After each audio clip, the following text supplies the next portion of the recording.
Troublesome times are here, filling men's hearts with fear. Freedom we all hold dear, now is at stake.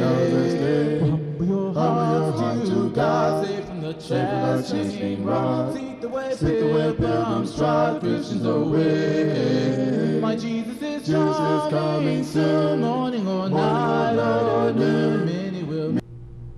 Hey, thanks for joining us today. We got a first-time guest. It's first time to be with me. I believe it's your first time in this, Sophia. It certainly is. Sophia Crawford, and you are a juvenile court magistrate. That's correct. Now, you want me to call you Sophia? Please. Sophia, not Sophia. I've been called a number of things, but you got it right. Took my husband 3 years. I'm going to say Sophia because that's what's on the ladies from Golden Girls. And so, but you want to be called Sophia. Right. Okay, Miss Crawford, glad to have you here.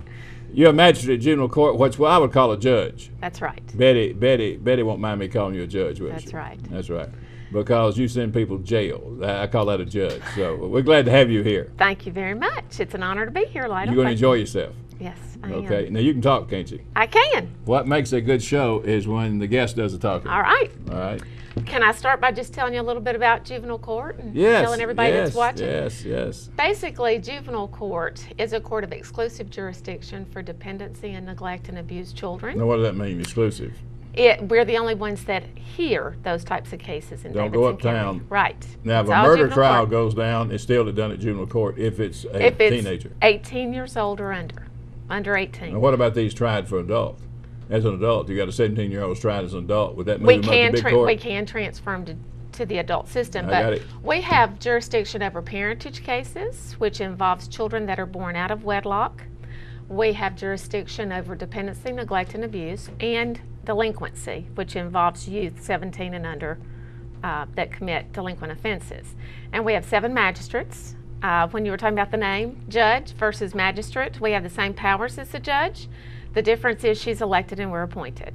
Now, what I understood from the judge, she's been here several times. She Betty. has. Mhm. She has. And what I understand, if I'm in court and I'm a teenager and you rule over this and you send me to 3 life sentences, I can object and get the judge to hear it. That's right. She hears appeals from all the magistrates. Because she's elected That's right. and you're appointed. Right. And we had, I think, 40-something thousand cases last year. So obviously the elected judge can't hear all the cases. So that's why she has 7 appointed magistrates. And we serve at her will. And I've been there for 10 years now. She's boss. She's boss. And a good one, I must And does a add. good job. She does. But I remember her when she was clerk or something. She wasn't a judge, that's for sure. And that's back before Shookoff. That was back in Jenkins' day. Right. That's before your day. Right. Yeah. And so Betty was some kind of clerk. And I can't remember what it was because I can't remember, but I remember Betty back then. She's worked for the Department of Youth Development, got a very, very painted history. She has worked about everywhere, got a great reputation. Got a passion for young people. She does. And she wants young people to do right. And you share Right. that thing. You share the same passion I with do. them. You and I had lunch the other day and we talked about this. And you have a real passion to help families in Nashville. But we got some families in trouble. We do. We have some real, Lytle, I think that's where it all starts. And in juvenile court, with our parentage cases, it starts in the parentage division, having fathers established to be the parent of a child and making them be responsible in terms of not only supporting but visiting the kids, not being an every other weekend dad, but being a dad that's going to be actively involved.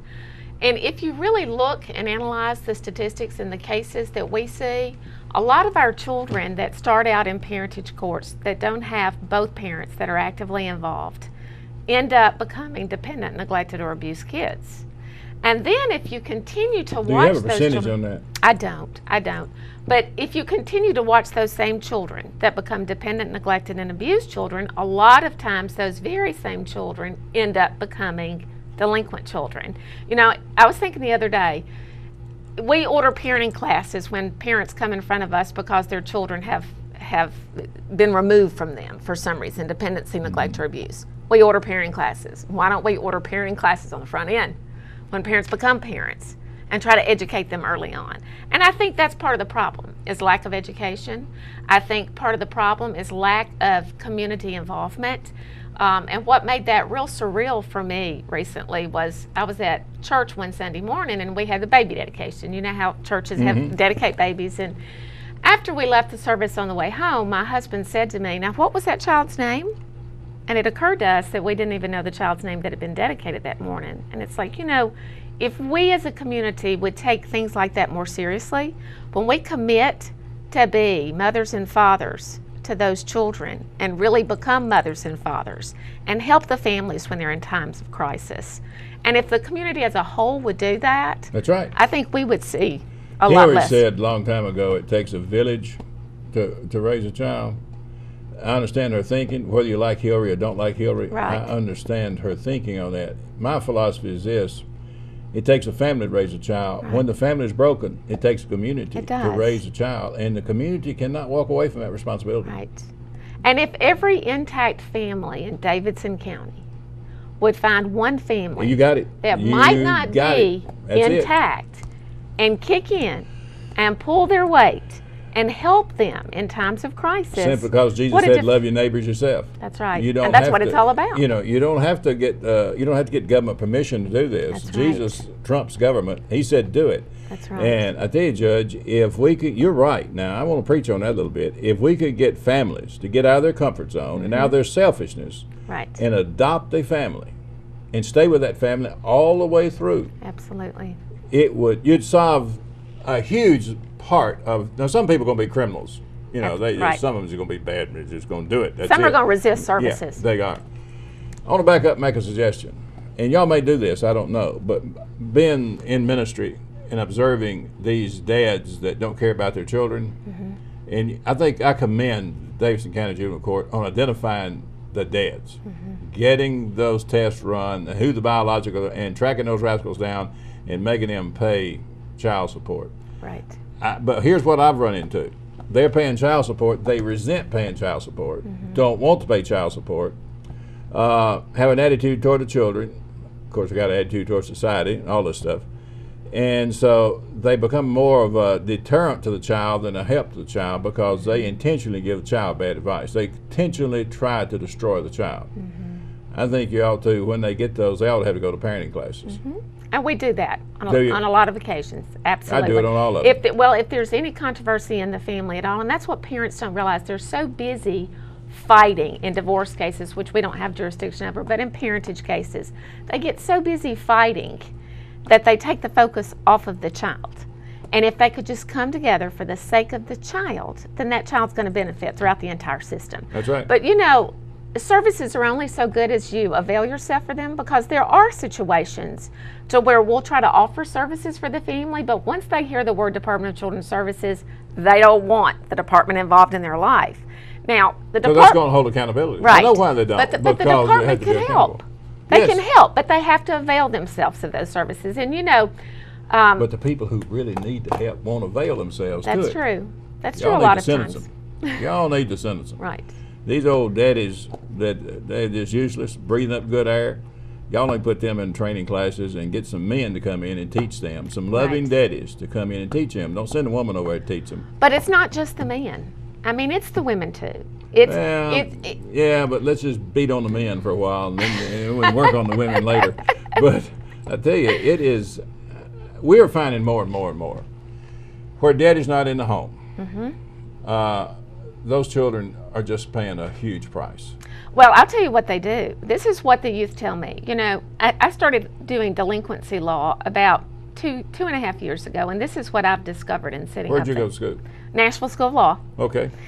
And when a Local delinquent child comes in front of me, the difference in Now, what do you mean delinquent child? a What are you child that's saying? been charged with a delinquent offense that would be a But not crime if skip you were an school, adult. but- Well, truancy is a precursor a lot of times to our delinquent cases. But a delinquent, say it again. I interrupted you. I'm sorry. Truancy. No, delinquent. Say the delinquent. What is the definition of delinquent? Delinquency is if a child commits a delinquent offense, it's as if an adult committed a crime, but it's a juvenile delinquent offense instead of an adult crime.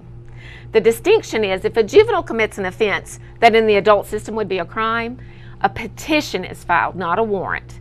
Petition is filed that alleges the delinquent offense. The child's brought before the court. We have a hearing to determine whether the child committed that Shoplifting offense. is a delinquent Offense, Okay. not a crime if you're a juvenile. Okay. It's just words, basically. If I find that that child committed that offense, it's not a you're guilty of a crime. It's an adjudication of a delinquent offense. Now, it's a two-phase process. It's adjudication and disposition. So if I adjudicate that child a delinquent child, then we move to disposition, and that is where do we go from here? And a lot of times that's where we can make a difference.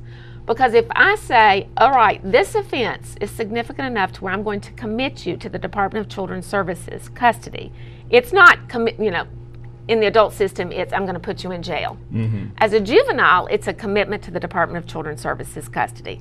Then they determine the placement for that child. That's out of my control. They will determine whether it goes back to the parent or to foster care? No, not back to a parent. Can't go back to the 4 parent. level of placements. They can't go back to the parent without my authority, my permission. Okay. It's 4 different placements, generally anywhere from a foster home to a group home, all the way up to a secured facility.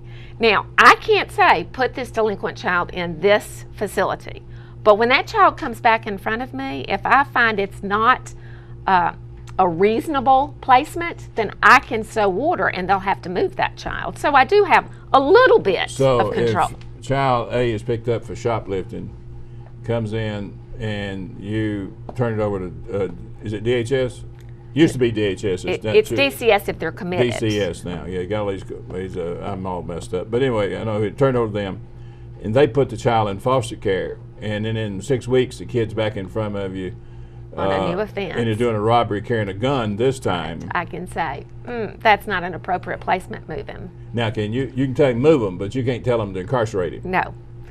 Now I can recommend secured placement. And when I do that, most of the time, they'll follow my lead So on the that. social worker is one that's making the choice on where the child They goes? do, but they have a series of different assessments they use on the child. But this is the part that we can really make a difference, Lytle, is if I commit a child to the Department of Children's Services custody, that child's going to be back in front of me within 60 days. And the purpose of that hearing is what we call permanency planning. It's where we've developed a plan to provide treatment and rehabilitation resources to that child to hopefully turn that child's life around.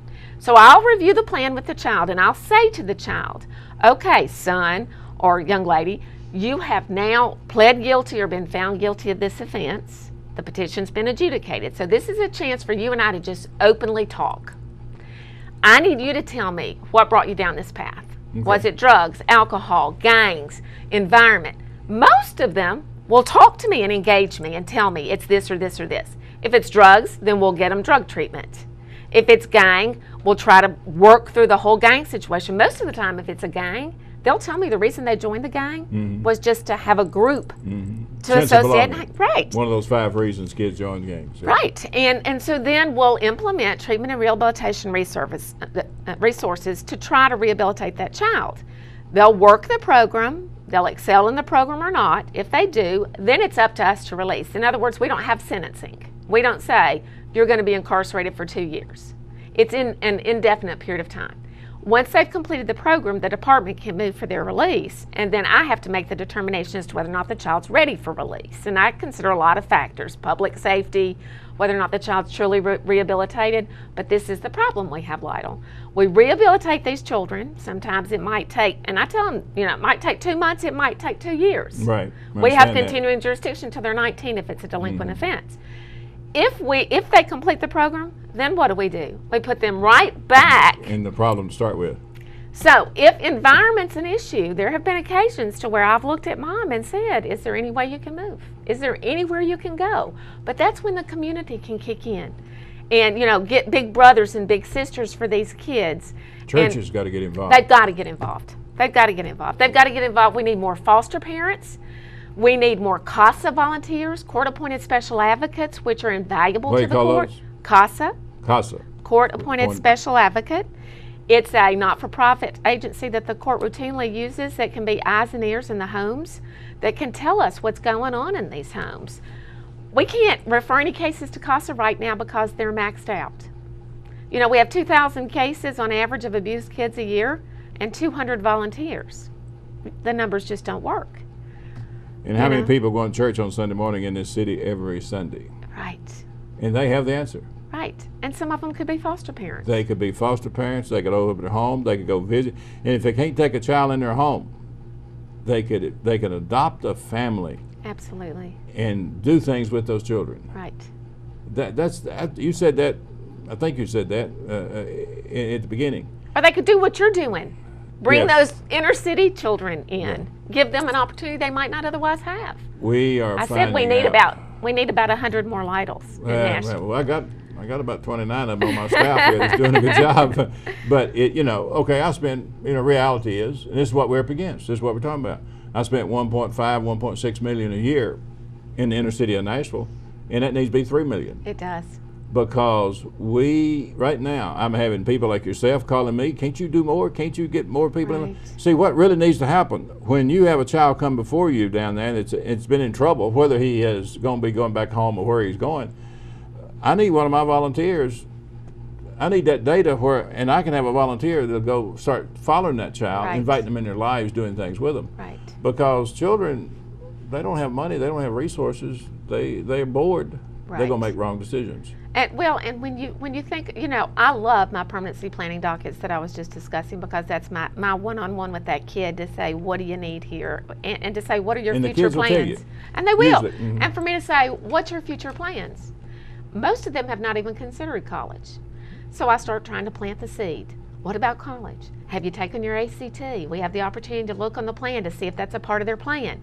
I'll try to round up people at church. Bring me your ACT books of your seniors from last year so I can pass these out to these kids so they'll have a study guide for the ACT. I'll write down ACT.org. Go on this website, son. When you get access to a computer, if you don't have one, go to the library. Start doing the free question of the day. You've got to go to school. Education's a key. Like I was saying, truancy sometimes is a precursor to delinquent behavior. Our children, and I say this all the time on this program, and I'm going to keep saying it until I die, our children, when they're born in a dysfunctional situation, daddy's not there, and mama loves them but doesn't have parenting skills. Or she's out busy trying to provide. Yes, or trying to make a living but I'm thinking about the ones whose parents just don't have the ability to build a healthy relationship. Right. I'm finding out the big problem facing our kids, they don't know how to build a relationship. Judge, Because there wasn't one with them. What I'm noticing is, and what we've found out, we've known this for a long time, and we got it from kids. I can tell you that 2 of the kids that gave this to me, they're adults now, is that child puts a wall up around themselves for protection so they don't take in new information. Right. So therefore they don't do homework. They don't Right. let a teacher tell them what to do because they're trying to protect themselves because they don't trust the instruction giver. Right. And so they build a wall, and they don't go to school to get an education. They go to school because it's a safe zone, and they have to go. They visit school. I mean, we've had children tell us, "Oh, I don't go to school. I just visit." And in their mind, they visit. Right, and that brings up another issue that I just thought about, of an interesting issue I had come up several weeks ago. They go to school, and then, teachers take roll, right? And I had a situation several weeks ago, and you're bringing that up just made me want to make a point to anybody that may be watching teacher-wise of how crucial that role taking is. Because basically what it boiled down to in this particular situation was I had a child that was charged, I think it was ag burglary, and the defense was he was in school. The role showed he was in school, but then the issue was raised about the validity of that role, because some teachers may just say absent all the way across or present all the way across. For the most part, I think they do an excellent job in role taking, but I mean that can be crucial when it comes to a juvenile court case, is whether or not that role's accurate. Judge, you'll understand this. We had it wasn't a graduation, but it was a celebration of our tutoring program we call SparksWorks, of our teenagers here. And a couple of weeks ago, we finished up getting ready, school be out. And so Larry Cantrell, who directs that, really started leaning on these young people. Now we're working with, in this program, it is the F student trying to make up a C student. We're not trying to get them to A and B. I mean, we'll be glad for them to make A and B. We have 1 or 2 A and B students in the program, or 3 or 4, but most of them was F students. And so there's his asking, and so he started asking questions. Why you don't do homework? And it's like you talking about, why are you not doing homework? One of the girls there is outstanding leader in our program. Runs a bus, manages 70 children, takes them to a learning center. I mean, this girl's she reeks with leadership. This child is significant. I mean, she's really a good leader. And she said, well, if a teacher comes in and they don't have the right attitude in the morning, I ain't going to listen to her that day. And this child has been so conditioned that everybody around her, if they don't have the attitude she wants them to have, she doesn't know, hey, I got to take care of me. Right. If her attitude's off, I'll have to live with that, but Right. I got to take care of me. She turned off everything that day and wouldn't learn. And another one spoke up at one of our schools, and this is terrible. And he said, well, when a teacher comes in high, I don't listen to him. Oh, goodness. And I said, what do you mean come in high? He said, oh, yeah. And he named him, said he comes in stoned just about every morning. And, you know, it only takes one to make that kind of mistake and destroy so many children's lives. Or the wrong word Yes. for that child. Yes. And so, and these kids can push buttons. Let me Oh, they tell you, can. my kids They can push can. buttons. And so, But parents have got to be responsible, Lytle. That's where but it to starts. see the parent hadn't got any sense to start with. Well, you know, and what I've seen, Facebook. Now, I said that. She didn't say that. I said that. Go ahead. Facebook, it totally amazes me, sitting in my position, how many parents allow their children to have Facebook and don't have access to it. And we'll get in a trial, and they're just totally blown away when a picture is printed off of Facebook of their child smoking a joint. Yes.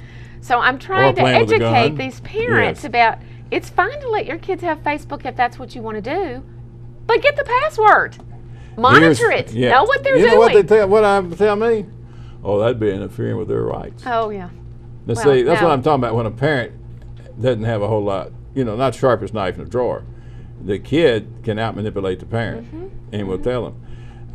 And tell the parent what to do. In many cases, we know where the children tell the parents what to do, and so the parents say, you can say, we got 5 minutes to go, Betsy? Shoot, I thought we had 15 minutes to go. Man, this is going great. It is. I want us to get families involved. I want to go back to that. What we're talking about right here could be solved if a church family was involved in that family and helped that mother, rather than being critical of that mother, help that mother or father, whatever the case may be, Absolutely. adopt those families, be there for them. And I'm not talking about spending a lot of money on them. I'm talking about spending a lot of love on them. Well, they need to do what you're doing. Yes. But you need more support. But I need to do more than You what I'm need doing. more support in Yeah. what you're doing. We have a young couple in our church that for years, when I taught on Wednesday night, would take a bus out into the community and bring kids to church. A lot of times their parents didn't even know where they were. Right, I And they were understand. coming to our church. That's right. And we taught that Wednesday night class. We had upwards of 90 kids. And it's so rewarding now that they're grown to walk into that church and have them come running up, Miss Sophia, Miss Sophia. That is the most rewarding feeling in the world. And if more people, and I'm not saying I've done, but I need to do more, but if more people would do what you're doing and would do what this couple did Yes. and go out into the community, bring some of those young, because that, you know, that's their only opportunity sometimes. The producer of this show, Sam Thompson, and he was telling me while I was waiting for you to get here a while ago, we were sitting talking, and he's looking for the 4th generation picture that we've been working with. The child, and I got one, she's a teenager. He said, I want a baby. I want a younger one. 4th generation. And that's what's there. I heard Dr. Ira North say one time, preacher at Madison years and years ago, you need to be there and do the wedding, and then when the babies are born, you be there with them, and then you do the Right. funeral later. Ministers Right. need to stay there, but they need to involve the army of God to get in. Absolutely. We ain't got about 3 minutes. Is there anything that I've not asked you that I need to ask you? I don't think so. I just want to say, Lytle, that I feel like I'm right where I need to be. I love juvenile court. I feel like finally I'm making a difference You can in the make a lives of difference in children, people's lives one there. child at a time. Well, that's the way it is, though. And I want to keep doing that, but I can't do it alone. That's right. And we all need to help each other. If you had a wish list, one thing that would help at juvenile court, what would it be? Probably what we've talked about today. Families More adopt families. community involvement in terms of, you know, if we could have, we've got community resources on our website anybody can access, but if we had a list of churches that would be willing with their membership to be big brothers, big sisters, parents, to help families in crisis, I think that would go a long way. You know, what people are scared sometimes to be a volunteer, and I hear this come up, and they say, well, we'll get sued. Yeah, I'm not going to put lawsuits on you for loving somebody. You ain't going to. And that's the key, love. Ain't nobody care anything about putting a lawsuit on you. People want, you know, we work with Second Harvest. We pass out, I think it's 800, 900 backpacks That's a week awesome. to children. That's awesome. And, you know, I had one guy say, well, you know, we might get sued. Giving families food to eat and you're going to get sued. Right. You ain't Right. court in town Right. gonna stand Right. up with that, you know. Well, that's like we give stuffed animals to kids. We need some stuffed animals too. Yes. But we give stuffed animals to work. kids, and they're used. And I keep thinking, oh, somebody's going to raise an issue that their child got. But it's worth that risk to me. Yeah, To make that child that's dependent, neglected, and abused in front of me happy for a few minutes by giving it a stuffed animal. We need ACT books to pass out to the youth What kind that of want to go to books? college. ACT preparation ACT books. books. Okay, Yeah. yeah.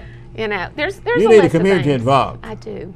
I You do. know, and our city and needs to be families involved. and That's churches involved. Because when you save a child, you save the community. Absolutely. And if you don't, my experience has been that child's going to come back on you. It costs us 1.3 million to incarcerate a lifetime criminal.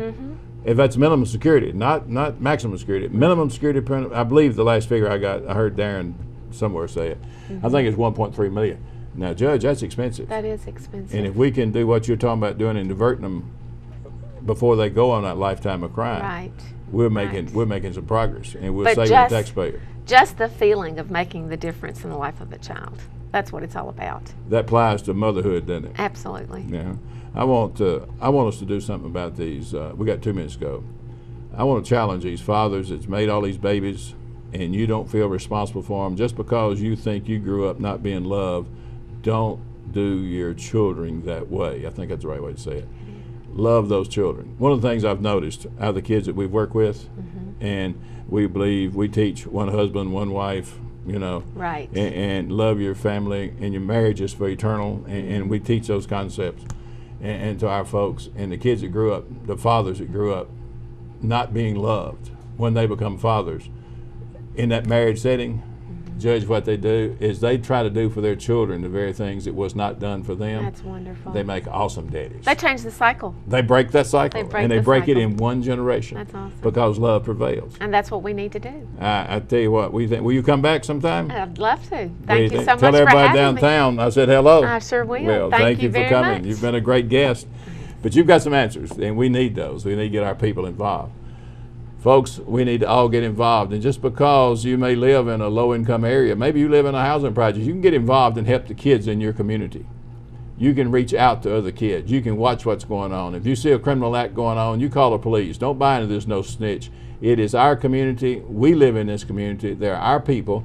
Let's work together for the betterment of our community. And if we'll love each other, we can get along in this community, and we can have a safe place for every boy and girl to lay down at night and go to sleep. I want to thank you for tuning in. You've been a blessing to be with us, and thank you, Judge, for coming. God bless. Thank you. Freedom we all hold dear, now is at stake. Humble your hearts to God, save from the chastening rod. Seek the way pilgrims trod, Christians away. My Jesus is coming soon, morning or night or noon. Many will meet their doom. Trumpets will sound, and all of the dead shall rise. Righteous me in the skies. I'm going where no one dies, heavenward bound. What troubles will soon see, you're happy forevermore. When we meet on that shore, free from all care. Rising up in the skies, telling this world goodbye. Home and we then will fly, glory to share.